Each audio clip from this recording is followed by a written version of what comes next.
Aplikācija Google Drive datorā atrodama ekrāna lejasdaļā, uz darbvirsmas, kā arī izvēlnē Start.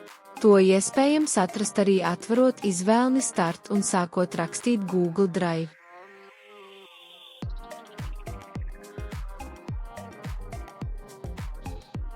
Atveroties aplikācijai, jāizvēlas sākt darbu un pierakstīties.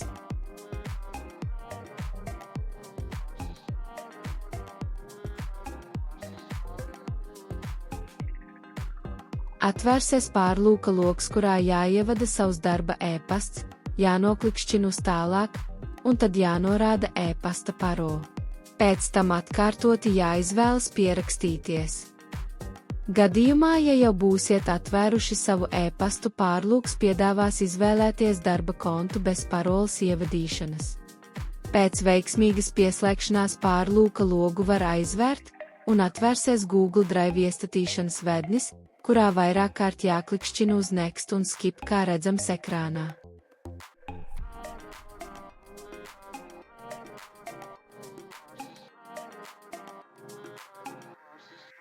Vedņa beigās jānoklikšķina uz Open Drive, brīdi jāuzgaida, un tad jāatver Google Drive aplikācija.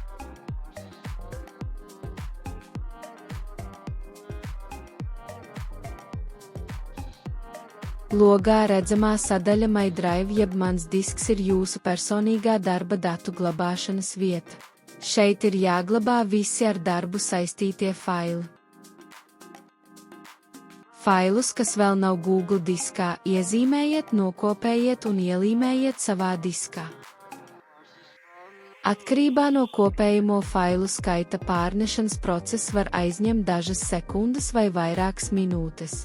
To, vai visi dati ir veiksmīgi augšupielādēti Google diskā, var aplūkot, noklikšķinot uz Google Drive ikonas ekrāna labajā apakšējā stūrī pie pulksteņa.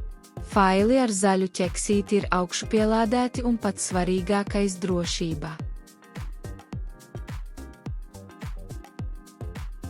Kad visi dati ir veiksmīgi pārkopēti uz Google disku, tos no datora var dzēst.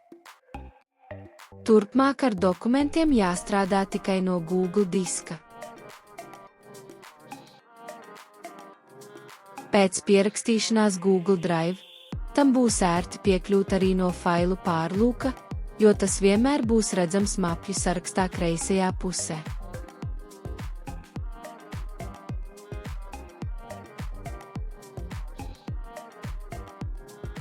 Visi Google diskā ievietotie faili arī būs ērti pieejami no e-pasta sadaļā Disks.